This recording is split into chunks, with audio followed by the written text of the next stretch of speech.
โดยตอบสนองกับความเรียกร้องต้องการภารกิจต่อสู้เอาประเทศชาติออกจากการหุกหานของพวกลาเมืองขึ้นมันเรียกร้องให้มีกำลังประกอบอาวุธที่เข้มแข็งมีการจัดตั้งนำพาบัญชาที่เป็นเอกภาพปฏิบัติตามคำสั่งของศูนย์กลางพรรคคอมมิวนิสต์อินโดจีนประธานไก่สอนพรหมวิหารได้ประกาศสร้างตั้งกองราชวงศ์ขึ้นในวันที่20มังกรปี 1949 อยู่ที่ถ้ำแมเขตลาวหุงเพียงสาเมืองเสียงคอแขวงหัวพันในซุมปี 1949 หา 1954 ภายหลังกองทัพลาวอิสระได้รับการสร้างตั้งก็ได้โจมตีศัตรูอย่างเลียนติดและได้รับไสชนะอย่างต่อเนื่องเฮ็ดให้ลาวเมืองขึ้นฝรั่งจำต้องยอมเซ็นสัญญาเซอร์แนลในวันที่21กรกฎาคม 1954 รับรู้ความเป็นเอกราชอิสรภาพและอำนาจอธิปไตยและผืนแผ่นดินอันครบถ้วนของ3ชาติอินโดจีนปี 1954 จักรพรรดิอเมริกาได้ดำเนินกลอุบายและยึดครองลาวด้วยลัทธิลาเมืองขึ้นแบบใหม่พวกเขาได้เปิดบ้านหบน้อยใหญ่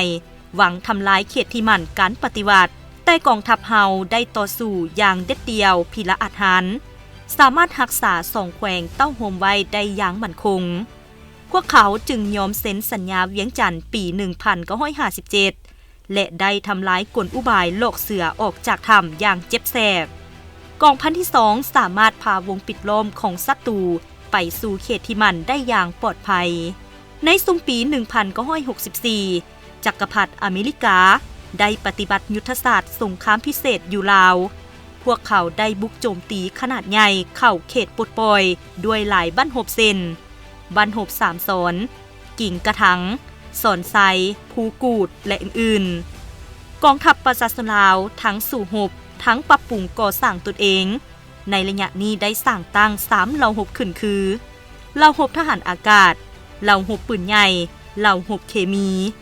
และพิเศษมีกองห้อย769เป็นกองกำลังไฟเพชรยิงในสงครามพิเศษเพิ่มทวี 1969 หา 1971 ได้ร่วมกับทหารอาสาสมัครเวียดนามตีศัตรู15กองพันสามารถปลดปล่อยดินแดน4/5ของประเทศไสชนะดังกล่าวเฮ็ดให้ศัตรูยอมเซ็นสัญญาเวียงจันทน์ปี 1973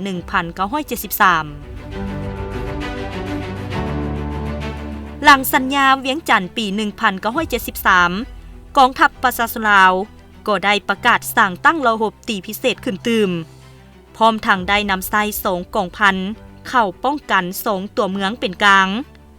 รัฐบาลผสมแห่งชาติกำลังประกอบอาวุธเฮาได้เป็นกำลังหมุนหนีบอันแข็งแรงให้แก่การลุกฮื้อขึ้นยึดอำนาจด้วย3บาทข้อนยุทธศาสตร์ของประชาชนในทั่วประเทศจึงสามารถปลดปล่อยชาติได้อย่างสมบูรณ์ในวันที่2ธันวาคมปี 1975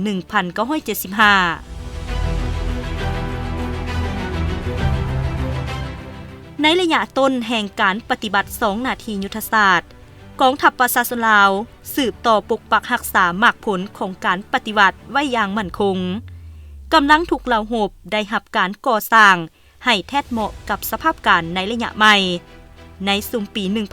1982 ประกาศสั่งตั้ง5กองพลทหารราบและ4กองพันใหญ่เอกราช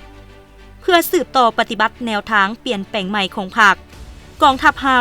ยามใดก็ได้ยกสูงสติระวังตัวเกี่ยมพร้อมสู่รบและแก้ไขทุกกรณีโดยเฉพาะแม่นการเบียดยึด3หมู่บ้านอยู่เมืองปากลายปี 1984 และเมืองบ่อแตนแขวงไสยบุรีปี 1987 พวกเฮาก็ได้ต่อสู้และปกปักรักษาเขตแดนไว้อย่างมั่นคงก้าวเข้าสู่ซุมปีต้นของศตวรรษที่21กองทัพเฮาเป็นเจ้าการปฏิบัติเวียกงานป้องกันชาติป้องกันความสงบทั่วปวงชนรอบด้านของพรรคเฮ็ดให้ประเทศชาติมีความสงบโดยพื้นฐานทั้งปรับปรุงก่อสร้างทั้ง3กำลังเซ็นกำลังหลวงกำลังท้องถิ่นกำลังทหารราษฎร์กองร้อนสำหรับกรมกองกำลังหลวงพวกเฮาได้สร้างตั้งหลายเหล่าหุบกรมกองเซ็นทหารบกทหารอากาศและบรรดาเหล่าหุบต่างๆเซ็นปืนใหญ่หน้าดินรถตั้งยานเกาะกำลังไฟป้องกันอากาศสร้างแสง พลาธิการเทคนิคและเหล่าโฮบอื่นๆได้สร้างตั้งกองพันใหญ่เอกราชกองพลและหลายกลุ่มกองเทียบเท่าที่มีการพัฒนายกระดับนับมื่นนับทันสมัย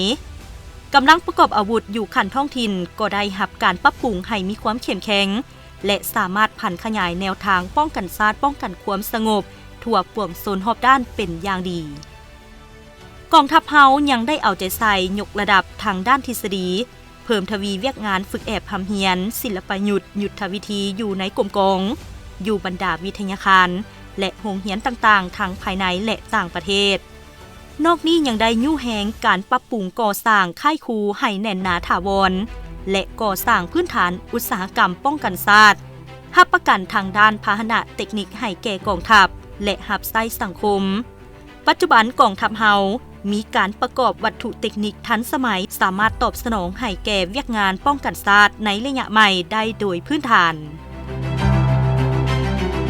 กองทัพเฮายังประกอบส่วนอันสำคัญเข้าในการป้องกันควบคุมภัยพิบัติและช่วยเหลือประชาชนผู้ประสบภัยพิบัติธรรมชาติต่างๆที่เกิดขึ้นในขอบเขตทั่วประเทศพร้อมกันนั้นยังเอาใจใส่ประกอบส่วนปรับปรุงก่อสร้างพื้นฐานการเมืองก่อสร้างท่าสนามสงครามประชาชนสำคัญติดพันกับเวียกงานสามสร้างอยู่ท้องถิ่นตาม4เนื้อใน4คาดหมายและสืบทอดมูลเสื้อความสามัคคีกับกองทัพประเทศเพื่อนมิตรสากลรับประกันเสถียรภาพของระบบการเมืองรักษาความสงบปลอดภัยตาม